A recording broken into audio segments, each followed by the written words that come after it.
안녕하십니까. 구수한 이야기를 담은 친구 같은 성주방송 92.7MHz 손정자의 두루치기에서 오늘은 옛 사진 속으로 떠나는 시간여행, 그리고 건축이 남긴 시간의 흔적을 기록하다와 삶과 경험을 공유하는 사료가 되다에 대한 이야기를 지난 시간에 이어서 하려고 합니다. 계속해서 황제부터 일반인까지 모두 즐겼던 당구에 대한 이야기입니다.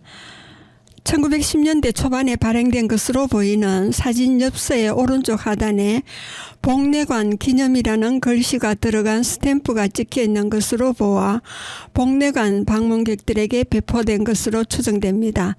복례관은 스시마 이치하라 출신 상인인 도요토 후쿠타가 1907년에 세운 온천 호텔입니다. 토요타는 1889년 부산으로 건너와 부산의 하마다 상점에서 다년간 무역업에 종사하다가 1902년 독립했습니다. 도요타 상점을 경영하는 동시에 동네 지역에 있던 밭과 토지를 개관하는 사업에 뛰어들었습니다.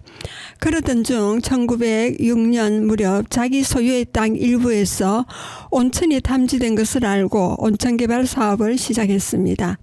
이렇게 설립된 복례관은 사실상 우리가 아는 동네 온천 개발을 주도하는 역할을 했습니다. 당시 복례관은 일제강점기 동네 온천 일대에서 가장 번성하여 1930년대에는 총 7,600평의 부지에 일반 객실 38실과 장기 투숙객실 30실, 온천 땅 건물 6개소와 인공 연못 및 정원을 갖춘 규모로 성장했습니다. 복례관은 해방과 함께 문을 닫았고 지금은 그 부지에 호텔 농심이 들어서서 과거의 명맥을 이어가고 있습니다. 사진에 보이는 것처럼 복례관에는 1910년대 초반이라는 매우 이른 시기부터 당구장이 설치되어 있었습니다. 당구는 메이지 시대 초기인 1870년 초반에 일본 중상류층에 전파되어 일명 신사의 유의로 큰 인기를 얻었습니다. 1890년대에 외국인들을 통해 조선에도 전파된 당구는 1910년대에는 고종 황제와 순종 황제를 위시한 고위층과 중상류층 사이에서 매우 인기를 끌었습니다. 당시 조선에서는 주로 일본 니쇼데이에서 제작한 당구대와 당구 세트를 많이 사용했는데 사진에 있는 당구대 역시 니쇼데이 제품으로 보입니다. 그리고 소도시까지 지역 상권을 장악한 일본인들의 위세입니다. 1920년대 초반 발행된 것으로 보이는 엽서에 담긴 전라북도 김제역 앞에 있던 철도 대합실과 그에 딸린 철도 상점의 모습입니다.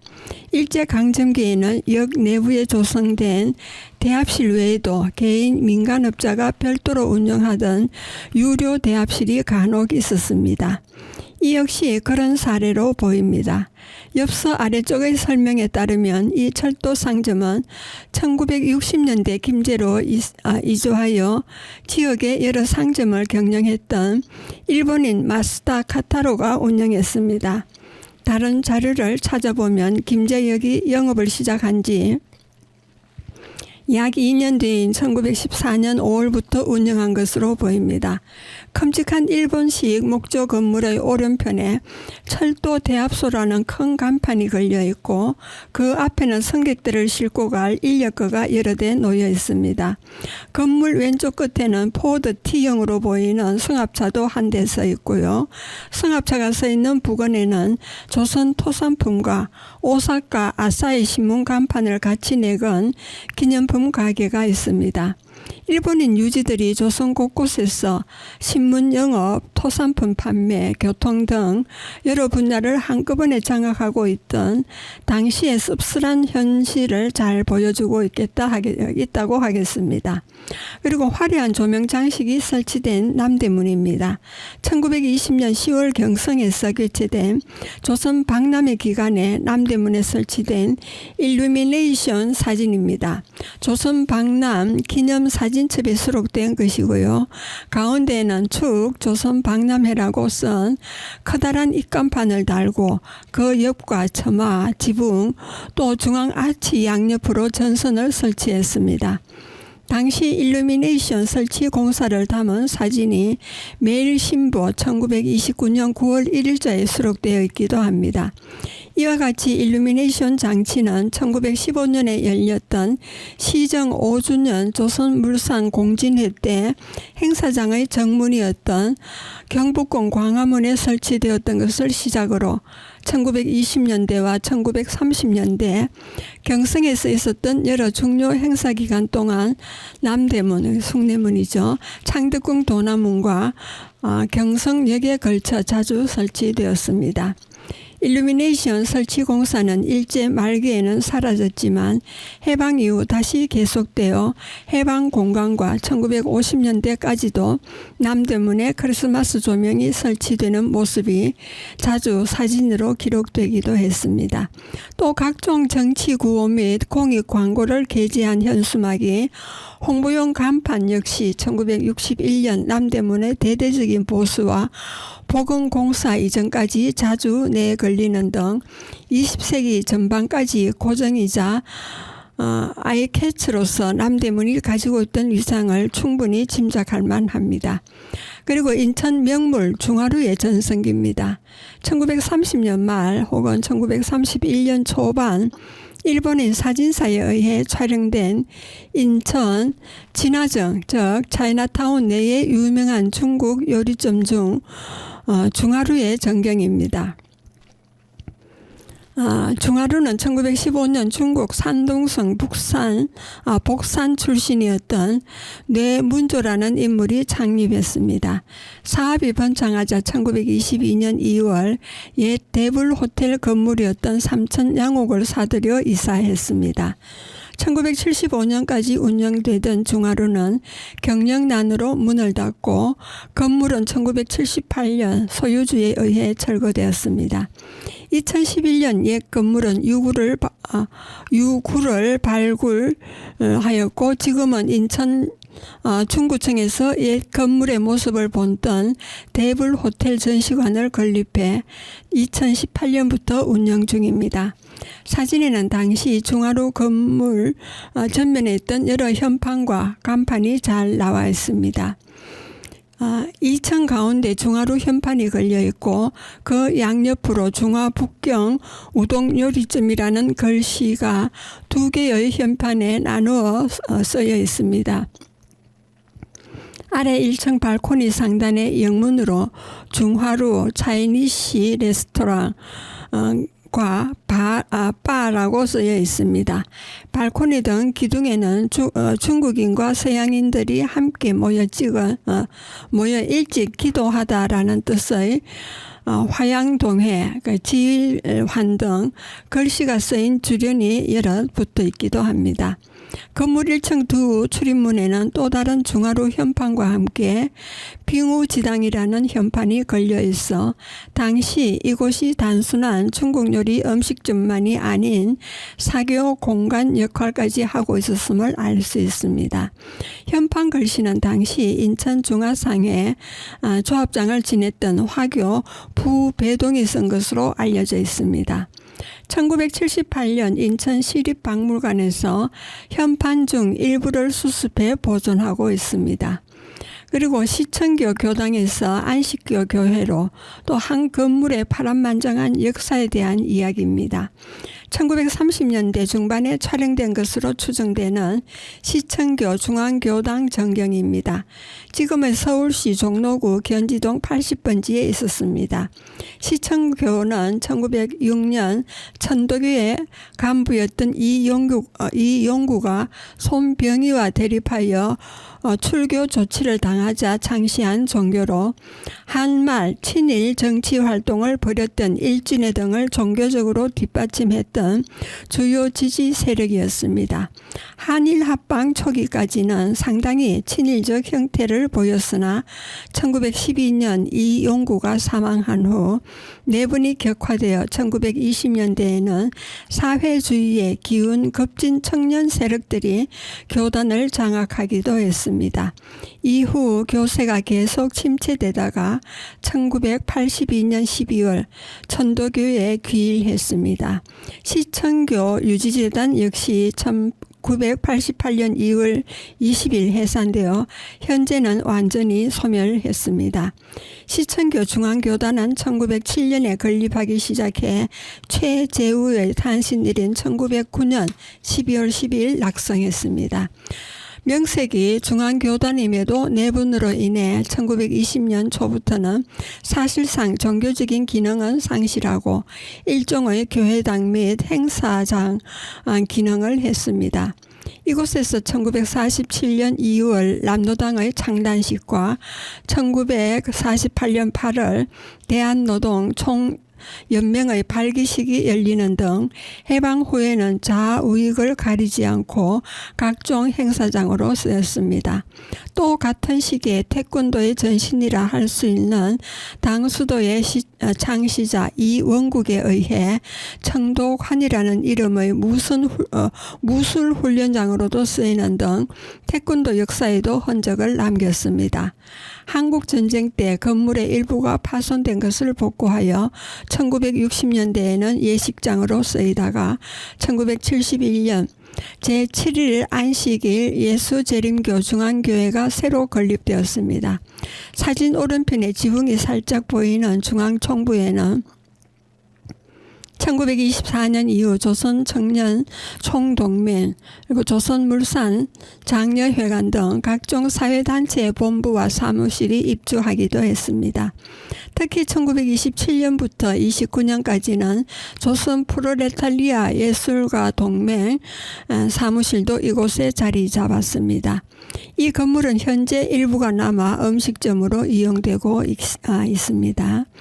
그리고 다음은 동양 최고의 호합한 신명물 화신을 찬란했던 시절입니다. 1938년 3월 3일 일본인 사진작가가 촬영한 종로 이정목 화신백화점의 야경입니다. 옥상에 있던 광고탑과 건물 옥상 전면에 붙어있던 전광판과 건물 외부 기둥과 정면 중앙부에 붙어있던 휘황찬란한 꽃모양 화신 로고가 들어간 네온사인 조명 등이 잘 드러나 있습니다. 1935년 1월에 발생한 화재로 기존 화신백화점 건물이 전소된 뒤 사장 박흥식이 당시 최고의 조선인 건축가 박기룡에게 의뢰해 설계한 이 화신백화점 건물은 1937년 10월 9일 완공되어 11월 10일에 개점을 열며 경성은 물론 조선 전체의 명물로 등극했습니다. 신문에서는 조선 최초의 실험인 전광뉴스 스카이사인과 회화식 전석탑 이렇게 종형 회전식 조명의 설비 등으로 화신백화점 외벽에 붙인 조명 개수가 1만 개가 넘는다는 소식을 전했습니다. 이것만으로도 화신백화점이 동양 제1의 호합한 신명물이 되었다고 평가하기도 했습니다. 1941년에 제작된 영화 집 없는 천사의 오프닝 장면에서도 화신백화점의 야경을 담은 영상을 잠깐이나마 볼 수 있는데 당시 얼마나 선망의 대상이었는지를 짐작하게 합니다. 하지만 백화점의 화려한 야간 조명은 전시 최저기와 해방 후의 전력난으로 오랫동안 제대로 가동하지 못했습니다. 1950년 한국전쟁으로 화신백화점이 전소되면서 대부분 파괴되었습니다. 1950년대 말에 화신백화점을 재건하면서 정문 가운데에 회사 로고 네온사인과 건물 옥상의 전광판만 복구했지만 이마저도 1970년대 이후 영영 가동이 중단되고 말았습니다. 그리고 나라파라 지은 아방궁 벽수산장의 뒷이야기가 되겠습니다. 1947년 8월 20일 미국 육군 통신감실 보도사진반이 촬영한 캐슬 아파트입니다. 캐슬 아파트란 친일파 윤덕영이 1913년에서 1924년까지 10년에 걸쳐 지은 대저택으로 서울 종로구 옥인동 47번지 벽수산장 양관을 가리킵니다. 사진 원본의 설명에 따르면 당시 이 건물은 아파트 형태로 개수되어 미국인 여성 장교 및 군무원과 기타 여성들의 숙사로 이용되고 있었습니다. 일제강점기에도 옥인동 아방궁이라 불리며 세간의 멸시와 빈축을 샀던 이 건물은 윤덕영의 말년에 관리와 유지가 어려워져 1930년대 중반에는 이미 중국계 불교 자선단체인 홍만자회 경성지부로 임대되고 있었습니다. 윤덕영이 타계한 뒤 1940년 이후 해방 직전까지는 크고 작은 일본인 회사들의 사무실로 개조되어 쓰였다고 알려져 있습니다. 현재 벽수산장 건물 사진은 알려진 것이 많지만 건물 세부가 또렷이 드러난 사진은 대부분 1966년 4월 5일 화재로 전소된 후 촬영된 것이라 건물이 온전하던 시절의 모습은 생각보다 찾기 힘듭니다. 이 사진은 그래도 건물의 모습이 꽤 잘 잡혀 있어 전체적인 윤곽을 확인하는 데 도움이 된다고 할 수 있습니다. 그리고 전쟁 중 서울시 고적 응급보수의 현장에 대한 이야기입니다. 휴전을 약 2개월 앞둔 1953년 5월 서울에 주둔하고 있던 한 미군 병사가 남긴 사진입니다. 한국 전쟁으로 전소되어 족만 남기고 완전히 파괴되었다가 1952년 5월 12일부터 복구가 시작된 종로 보신각의 모습을 담고 있습니다. 이 공사는 전쟁 중 시도된 최초의 문화재 복구 공사로 서울 숭례문, 덕수궁, 중화전, 광화문, 창경 기념비전과 함께 서울시가 미 8군 공병단의 협조를 받아 진행한 서울시 고적 응급보수 계획의 일환이었습니다. 보신각 복구공사는 그해 11월 29일 1차 준공을 했습니다. 그 후 1953년 3.1절과 광복절에 타종식을 하면서 종각의 기능을 회복했습니다. 그해 5월부터 단층 공사가 시작되어 연말인 1953년 12월 10일 준공식과 함께 완공되었습니다. 이때 대통령 이승만의 글씨로 쓴 현판을 새로 달았습니다. 이 사진은 1952년 연말 1차 준공된 이후 단층 공사가 시작되기 직전에 촬영된 것입니다. 건물에 뼈대를 세우고 기와도 올렸으며 주변에 난간까지 두르는 등 전반적인 정비가 거의 다 끝난 상태였으나 건물에 단층이 칠해지지 않은 이른바 백골집 상태입니다. 새로 지은 종각에 올린 기와는 조선시대에 지어졌다가 한국전쟁으로 파괴된 광운동 118번지의 옛 중훈부 혹은 표훈원 옛 건물의 기와를 재사용했습니다. 단층공사는 서울 경국사의 주지였던 유명한 화성 김보현 대사가 맡아 진행했다고 합니다. 이 종각은 1979년까지 서 있었으나 그에 새로 건립된 철근 콘크리트 2층 규모의 새 보신각을 지으면서 철거되어 현재 남아있지 않습니다. 여러분은 지금 성주 FM 92.7MHz에서 손정자의 두루치기를 듣고 계십니다. 잠시 쉬었다 가겠습니다. 아이스케키의 동대문 남대문 노래가 되겠습니다.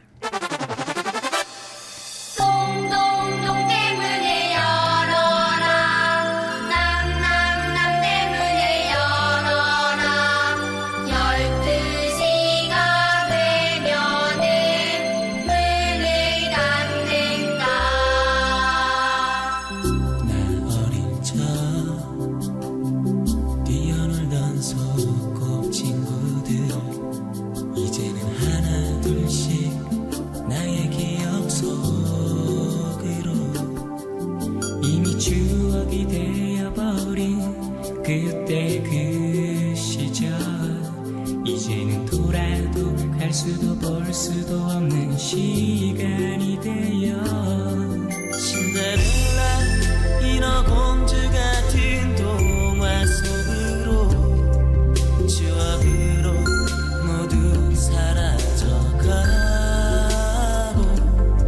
언제나 꿈꿔오던 그때 그 시절 다시 돌아가고 싶구나.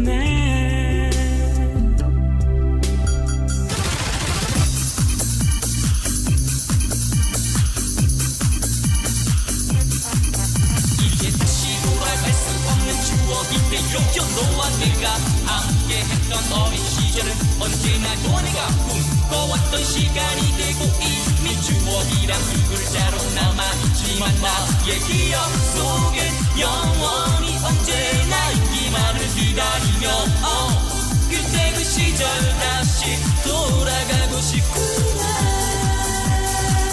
나 어릴 적 뛰어놀던 소꿉 친구들 이제는 하나둘씩 나의 기억 속으로 이미 추억이 되어버린 그때 그 시절 이제는 돌아도 갈 수도 볼 수도 없는 시간이 되어 동동동 대문을 열어라. 난 대문을 열어라. 12시가 되면은 문을 닫는다. 난 뛰어놀던 친구들 이제는 연락도 신나는 기억 속으로 비추어 기대어보는 그때 그 시절 이제는 돌아도 갈 수도 볼 순 없지만 시대야 이놈식 지각이가 되면 그때 그 시절 다시 돌아가고 싶구나. 동동동 대문을 열어라. 난 대문을 열어라. 이놈식 지각이가 되면 그때 그 시절 다시 돌아가고 싶구나.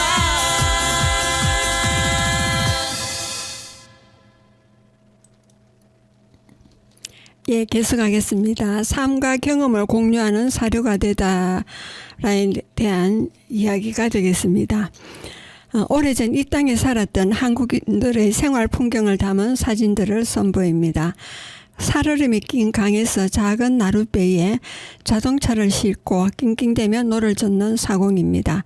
커다란 소리통 앞에 수탉을 안고 선 방송국 아나운서, 그리고 눈이 툭 튀어나온 온천장의 고바오 할아버지상, 그리고 연출한 티가 너무나 나는 내셔널 지오그래픽의 사진, 그리고 사남인 광고 모델이 된 70대 노익장, 이동백 명창 등 보는 재미가 가득한 사진들입니다. 한국에서 이런 삶의 풍경이 사진으로 기록되기 시작한 것은 19세기 말에서 20세기 초부터입니다. 주로 한국에 온 외교관이나 선교사 혹은 외국인 여행자들의 호기심 어린 시선으로 이런 모습들을 카메라에 담았습니다. 이 사진들은 우리 생활사를 복원하고 해석하기 위한 중요한 사료로서 우리에게 많은 것을 알려줍니다. 또 과거와 현대를 잇는 가교 역할을 해주기도 하고요. 빛바랜 사진이 들려주는 이야기를 통해 옛사람들과 소통해 보겠습니다. 집안채값보다 비쌌던 최신 기계 싱거 재봉틀입니다. 1910년대 미국의 싱거 재봉틀 회사가 제작한 판촉용 엽스에 수록된 한국인 부부의 모습입니다. 한복의 옷고름이나 의습의 형태를 제대로 이해하지 못한 서양인 사파가가 인쇄본 사진이나 그림을 보고 그린 것입니다. 1851년 미국의 발명가 아이작 싱어 1811년에서 1877년까지 생존하신 분이 창립하여 지금까지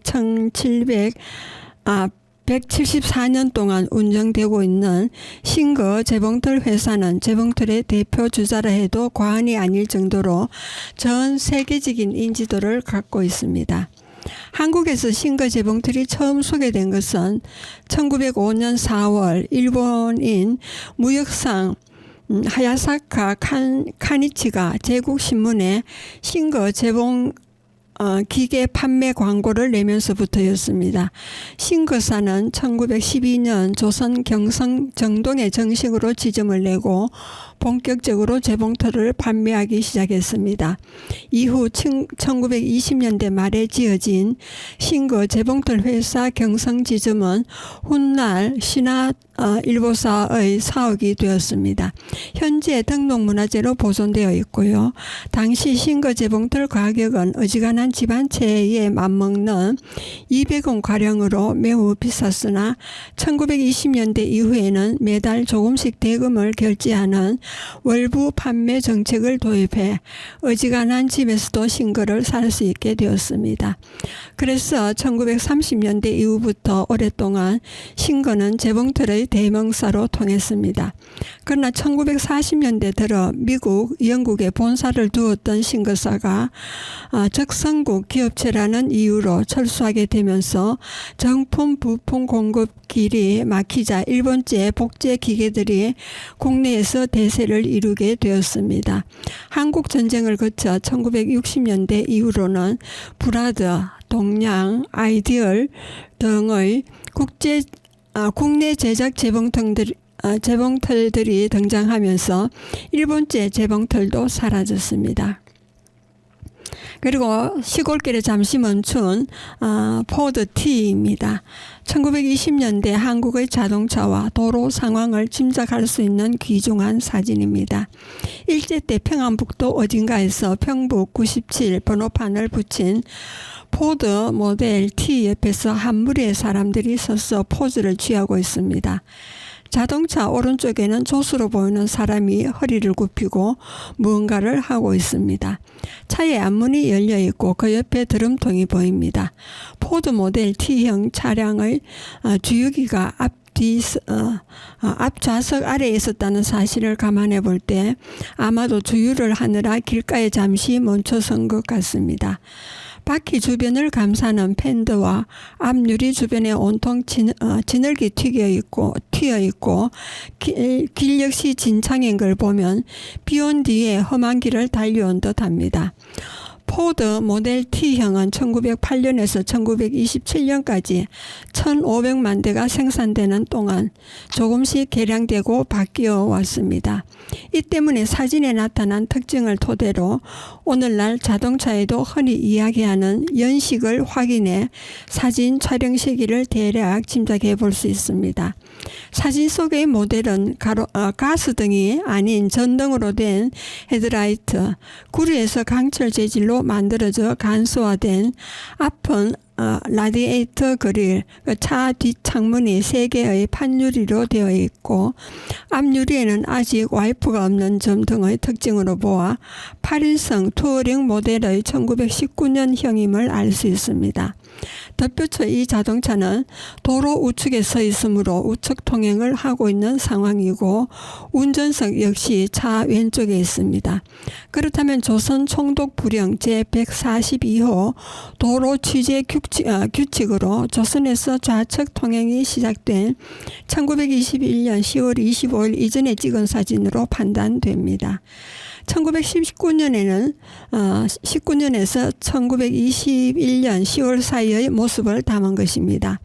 사진 속 사람들의 옷차림이라든가 아직까지는 앙상한 나무들의 모습, 그리고 1910년대 후반 자동차가 수입되어 들어오기까지 소요 기간, 그리고 투어링 모델 승합차라 주로 버스로 운영되었던 당시 정황을 고려하면 이 사진은 1921년 3월부터 4월경에 평안북도 신의주에서 의주로 있는 버스 노선 구간 어디인가에서 찍은 것이 아닐까 추정해 볼 수 있습니다. 이처럼 근현대의 역사 자료 사진 가운데 자동차가 찍혀 있는 사진의 경우 자동차의 연식과 모델을 토대로 보다 구체적인 사진 촬영 시기와 장소 등의 고정이 가능하나 아직까지 한국에서는 이런 시도가 답보 단계에 있습니다. 그리고 나룻배에 실려가는 자동차에 대해서입니다. 2019년 5월 온라인 경매를 통해 구입한 사진인데요. 동일한 판형의 사진이 국내 여러 다른 컬렉션에서도 확인되어 당시 상업사진에 의해 촬영되어 유통되었던 사진으로 보이나 정확한 촬영 주체는 확인할 수 없습니다. 사진 상태로 보아 촬영 시기는 대략 1920년대 중반으로 추정됩니다. 강물 사이로 떠가는 나룻배에 한 무리의 사람과 함께 자동차 한 대가 실려 있습니다. 지형 지물이 없어 정확한 위치는 확인할 수 없지만 강물이 절반 이상 얼어 있고 곳곳에 살얼음판이 있는 것으로 보아 한겨울로 짐작됩니다. 승객 2명은 뱃머리에, 사공 2명은 앞뒤에 힘껏 노를 젓고 있습니다. 베레모를 쓰고 서양식 코트를 입고 있는 두 사람은 자동차의 운전수와 조수로 보입니다. 자동차 안이 캄캄한 것을 보아 그 안에도 여러 사람이 타고 있는 것 같은데 사진의 해상도로는 정확히 몇 명이 타고 있는지 알 수가 없습니다. 차 앞부분에 달린 번호판이 보이는데 왼쪽 지역 이름은 정확한 식별이 힘들지만 485번이라는 등록번호는 뚜렷이 확인됩니다. 자동차 측면, 발판 등에 이것저것 잔뜩 짐을 실은 것으로 보아 1920년대 승합차, 이렇게 버스 용도로 운행하던 차량 같습니다. 자세한 모양은 확인하기 어렵지만 1922년에서 25년까지 생산된 포드 모델 T 투어링으로 추정됩니다. 이처럼 나룻배에 승합차를 싣고 강을 건너는 것은 도로와 교량이 정비되지 않았던 1960년대까지도 국내에서 매우 흔하게 볼 수 있는 모습이었습니다. 그리고 제발 한 번만 울어다오라는 내용입니다. 1977년에 한국방송공사 KBS에서 발간한 한국방송사 서울대한공론사에 수록되어 있는 사진입니다. 1929년 신년을 기념하기 위해 경성방송국이 특별히 1월 1일 정오에 수탉 울음소리를 생중계로 내보내는 모습을 촬영한 것입니다. 한국방송사에 따르면 경성방송국이 개국한 이후 처음 맞는 새해였던 1928년 새해에 특별방송으로 정오의 꾀꼬리 소리를 내보고자 했으나 정작 꾀꼬리가 울지 않아 실패하고 말았습니다. 그 이듬해인 1929년에는 닭을 준비했는데 다행히 정오에 맞춰 꽃기호 소리를 내는데 성공했습니다. 당시로서는 상당히 신선한 기획이라 시청자들이 큰 호응을 보였다 합니다. 사진 속에서 닭의 오른편에 놓여있는 동그란 단추 2개가 달린 하얀색 상자 같은 물체는 1920년대 자주 사용되었던 라디오 방송국 마이크이고 그 옆에는 큼직한 나팔을 단 축음기 한 대가 놓여 있습니다. 이 축음기는 1913년에서 1925년까지 미국 믹터사에서 제작한 스툴하우스 모델로 이름 그대로 학교에서 운동회나 각종 행사 혹은 강당에서 음악교육 등에 사용하던 기종입니다. 음질은 좋지 못했지만 나팔이 커서 소리가 잘 울렸기 때문에 1920년대 방송의 원시적인 음질에서는 꽤 또렷하게 음악을 재생했을 것입니다. 한국 방송사를 위시한 수많은 문헌과 기록에서는 새해 전야에 타종하는 제야의 종소리가 1929년에 처음 시작되었다고 하지만 당시 신문기사를 보면 실제로 이 행사가 처음 시작된 것은 1932년 12월 31일이었습니다. 게다가 단독 타종 행사가 아니라 일본 전체 중계로 도쿄, 구마모토, 나고야, 센다이, 히로시마에서의 타종 중계에 이어 6번째로 남산 본원사의 타종식을 5분간 중계하기도 했습니다. 그리고 달성공은 키다리 아저씨보다 먼저 김부기가 있었다는 이야기입니다. 경성일보 1930년 8월 5일자 신문에 소개된 당시 조선에서 제일 키가 컸던 거인 김부기입니다. 이때 25살이었던 그의 키는 7척 8촌 2푼 234cm의 몸무게는 38관으로 142.5kg이었습니다. 한 끼에 쌀 3대를 먹는 엄청난 식성 또한 화제거리였습니다. 1905년 음력 3월 25일 경남 하동군 악양면 평촌리에서 태어난 김부기는 조실부모한 뒤 성녀였던 외삼촌을 따라 지리산 기슭의 구례 화엄사로 들어가 그곳에서 행자 노릇을 하다가 1930년에 다른 친척의 권유로 전남 순천을 거쳐 경성으로 상경했습니다. 그해 8월 8일부터 단성사에서 익살맞은 이야기와 노래 또 묘기를 선보이는 대중공연을 통해 본격적으로 자신의 존재를 세상에 알렸습니다. 그런 동양 최대의 거인이라는 수식어와 함께 1930년대 내내 조선 전국은 말할 것도 없고 1931년 1월과 1933년 5월, 1934년 9월 세 차례에 걸쳐 일본 도쿄와 오사카, 교토에서 공연하기도 했습니다. 1937년 7월 미국으로 건너가려고 시도했으나 미국 본토에서는 재배하지 못하고 하와이에서 한동안 머물다 돌아왔습니다. 귀국한 후에는 미나미지로 총독의 권유로 1939년 3월부터 5월까지 일본과 조선 또 만주 곳곳을 돌아다니며 황군 위문 공연을 그리고 1940년 2월 27일부터는 일본군을 위문하는 활동에 가담하는 오점을 남기기도 했습니다. 결국 건강 악화로 1943년 고향에서 사망한 것으로 알려졌습니다. 그리고 평양 수학 여행입니다. 우리에겐 그저 꿈이었겠죠. 1931년 3월 평양으로 수학여행을 온 관립 경성제일고등보통학교 현재 경기 고등학교 학생들의 단체 사진입니다. 약 30명의 학생과 인솔 교사로 보이는 어른 한 명이 당시 대동강 유람에 자주 사용하던 나룻배에 올라타 찍었습니다. 본래 큰 판형의 사진을 누군가가 복사해 작게 인화한 것입니다. 이 때문에 인물들의 이목구비를 거의 알아볼 수 없이 좀 아쉽습니다. 1920년대 중반부터 조선과 일본의 유명한 학교 학생들은 수학여행 코스로 평양에 자주 들렸는데 대동강 유람선 관광은 그 중에서도 필수 코스나 다름없었습니다. 이 사진에서는 왼쪽 봉우리부터 서묘, 관제모의 문루와 청류벽, 그리고 현무문, 영명사, 부벽류 등이 보입니다. 오른쪽 멀리에는 유명한 모란봉의 을미대가 보입니다. 또 사진의 오른쪽 건너편에는 당시 렁나도에 자리 잡고 있는 평양 수도국의 상수도 공급용 수도교가 보입니다. 이런저런 상황을 보아 이들 일행이 사진을 촬영한 곳은 렁나도 아래쪽의 얕은 모래섬인 바늘도의 동북쪽 끝자락일 것입니다.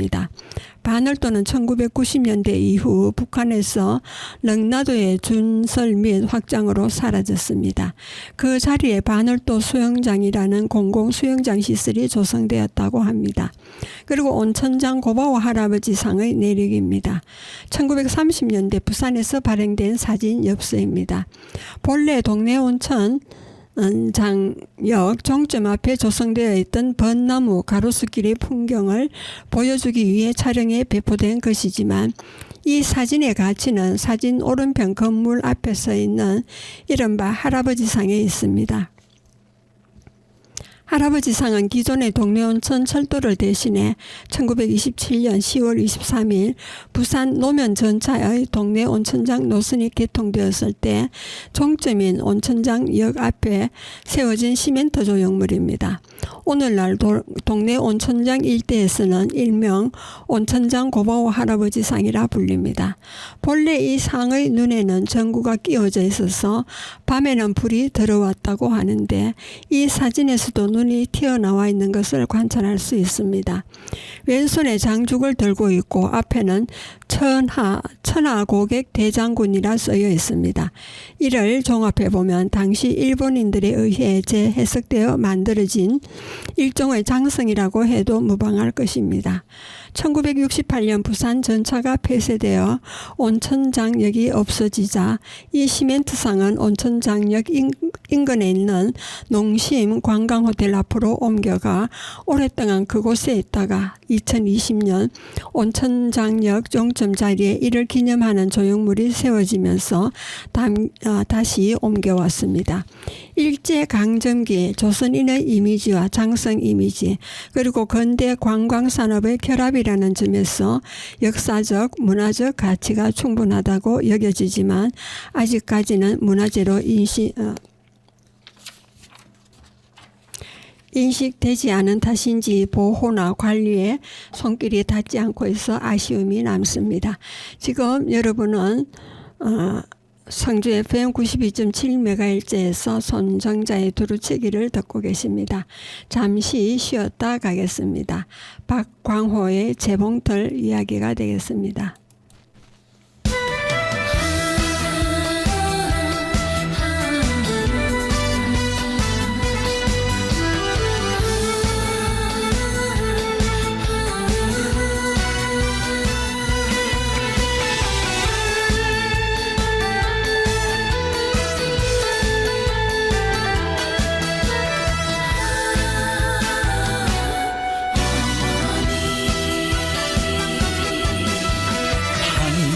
한켠에 놓여있는 어머님의 재봉틀이 오늘따라 서글퍼 보이네.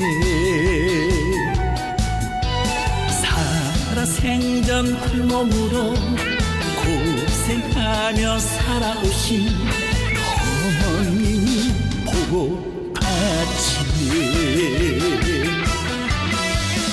그리움을 재봉에 담아 무료함을 실로 엮어서 생전에 멋들인 사랑에 당신 위에 옷을 지으니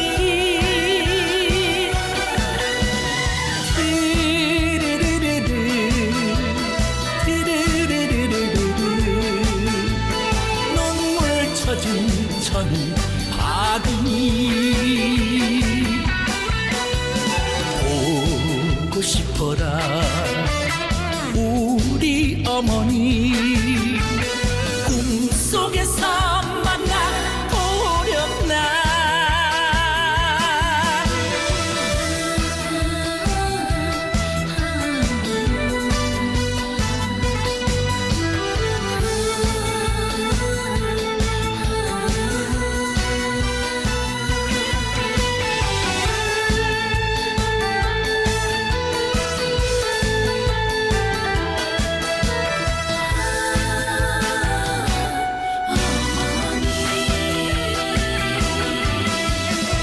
그리움을 재봉에 담아 무료함을 실로 엮어서 생전에 멋들인 사랑에 당신 위에 옷을 지으니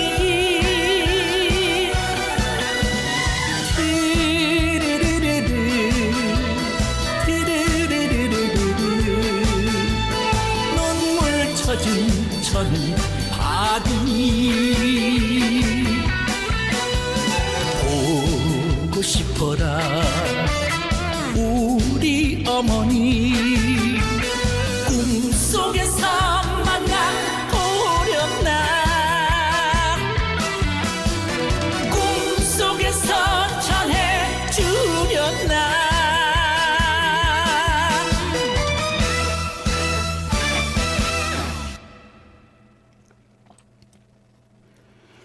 예, 계속하겠습니다. 해금을 든 노 악사의 휴식 사진이 되겠습니다. 1930년대 초반에 촬영된 것으로 보이는 유리 건반 사진 자료입니다. 평양성의 북문인 현무암 앞에 한 노인이 해금을 들고 쭈그리고 앉아 있습니다.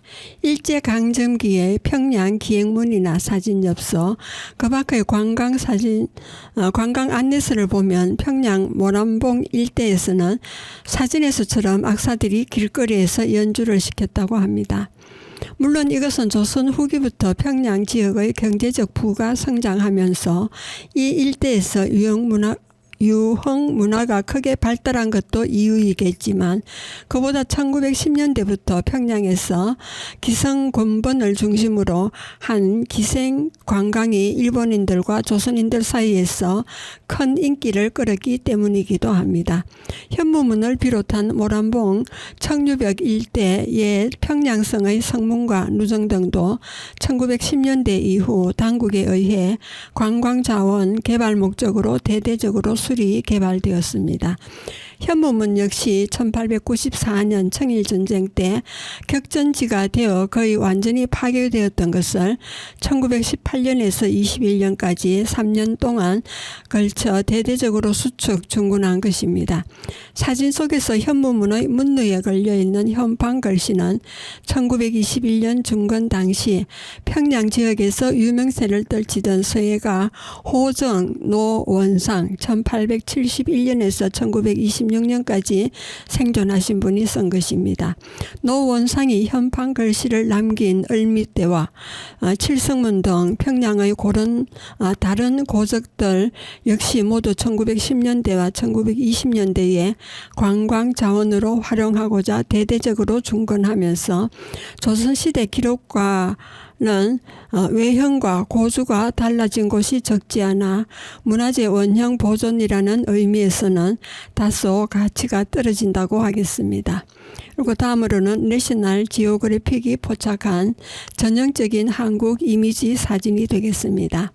1933년 가을 한국을 찾았던 미국의 여행 작가 겸 사진 작가인 윌리엄 로버트 무어 1899년에서 1968년까지 생존하신 미국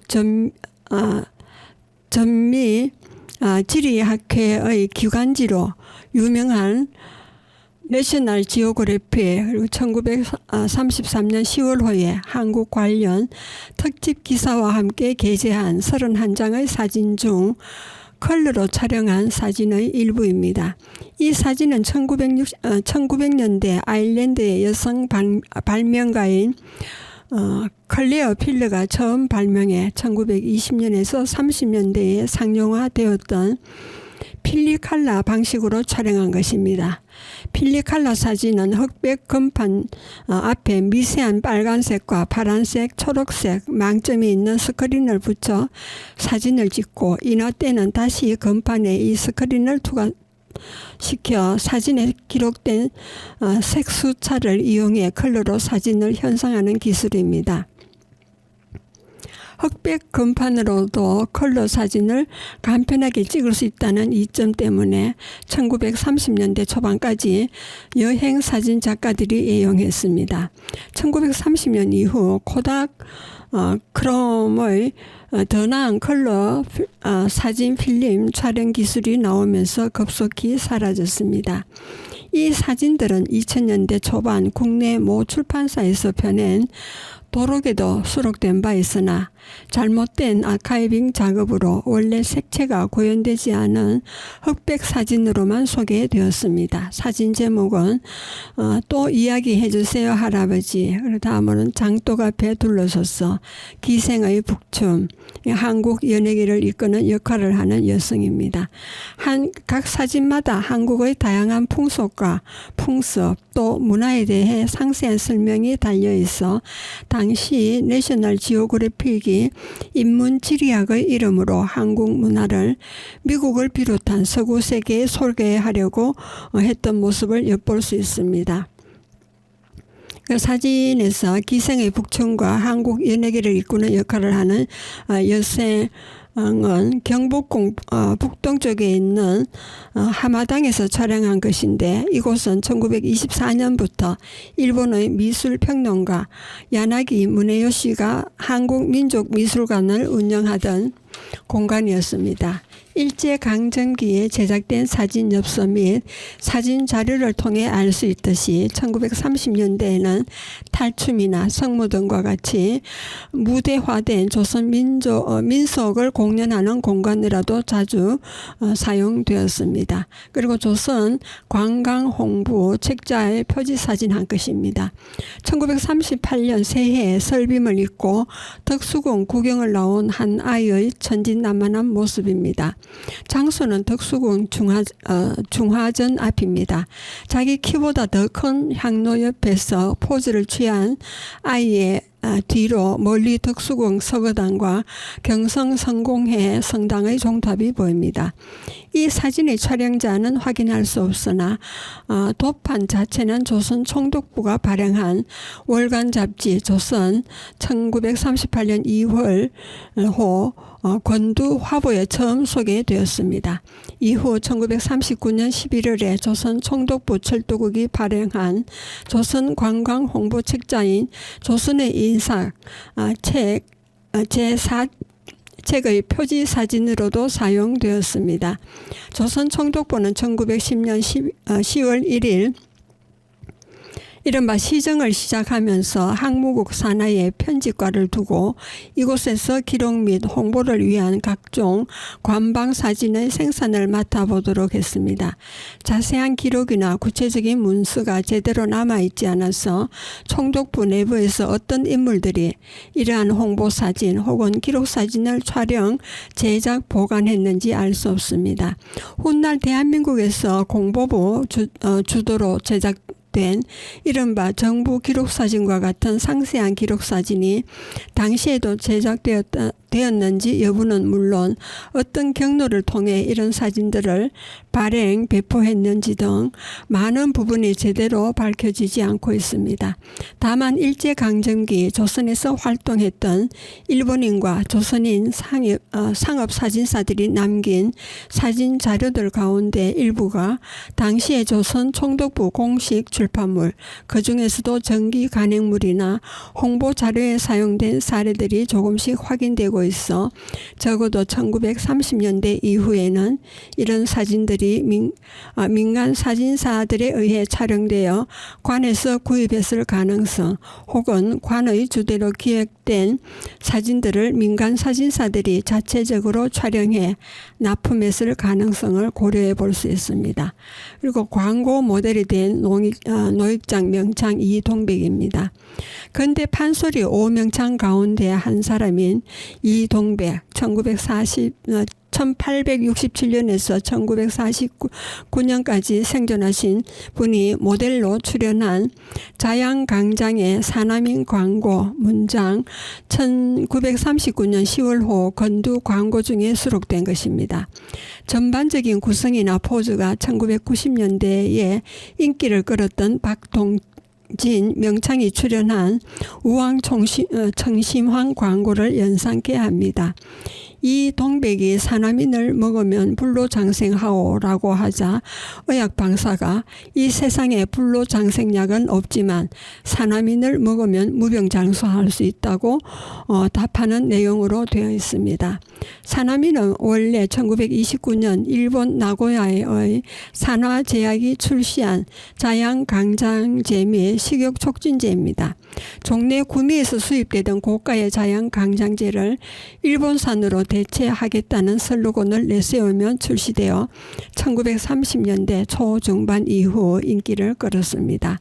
한국에서는 산화제약으로부터 제작 공법을 인수인계받았던 신흥제약사가 제조하여 일제 말기까지 판매했습니다. 주로 폐결핵이나 늑막염 등 당시에 난치병이라 여기던 병을 앓고 있는 환자들에게 강장제로 판매되었습니다. 이 광고가 나왔을 당시 이 동백은 72살을 맞아 1939년 3월 경성 부민강 공연을 시작으로 조선 전역과 만주까지 순회하며 대규모 은퇴 공연을 벌여 세간의 주목을 한몸에 받고 있었습니다. 원래부터 유명했던 당당한 몸집과 풍채가 당시 언론에 의해 자주 회자되었던 만큼 이렇게 자양강장제 광고 모델로 기용된 것은 어찌 보면 당연한 일이었을 것입니다. 그리고 올드 앤 뉴입니다. 해운대 해수욕장의 한때를 찍은 사진입니다. 1968년에 어느 여름날 미국인 카메라에 포착된 부산 해수욕장 풍경입니다. 파라솔이 가득 놓인 해변에 앉아 여유를 즐기는 원피스의 비키니 수영복 차림의 젊은 여인들 사이로 함지 같은 것을 머리에 인 전형적인 모습의 아주머니 한 명이 지나가고 있습니다. 해운대는 이미 1920년대 중반부터 해수욕장으로 익히 알려져 있었으나 본격적인 운영은 부산시 당국이 호안석축을 쌓고 해안도로를 정비한 1963년 6월부터라고 알려져 있습니다. 사진이 촬영되었던 1968년 여름에는 해운대를 찾은 피스객의 숫자가 1960년대 시점에서 최고를 기록했습니다. 그해 7월 22일에는 낮 최고 온도가 33.6도까지 올라가 하루에 무려 31만 명의 인파가 몰려들어 전무후무한 역대 최대의 피서객 숫자를 기록하기도 했습니다. 보도에 따르면 그해 여름 여성 수영복은 주로 백화점에서 비치 무드 혹은 비치 모드라는 이름의 코너에서 판매되었습니다. 원피스형은 당시 돈으로 1,200원에서 1,660원에 그리고 사진에 나온 것과 같은 비키니 스타일의 수영복은 2,200원가량에 거래되었습니다. 나일론과 엑슬란 등의 소재가 인기가 많았다고 합니다. 당시 짜장면 한 그릇은 50원, 한우 특등급 소고기 한 건은 400원가량이었습니다. 한눈에도 촬영자의 요구에 따라 연출된 티가 역력한 사진이지만 신구가 혼재했던 1960년대 한국 사회 일면을 보여준다고 할 수 있겠습니다. 예, 여러분은 지금까지 성주 FM 92.7MHz 손정자의 두루치기에서 손정자의 두루치기를 들으셨습니다. 예, 마지막 음악을 듣겠습니다. 박학기의 아름다운 세상이 되겠습니다.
서로를 곱게 감싸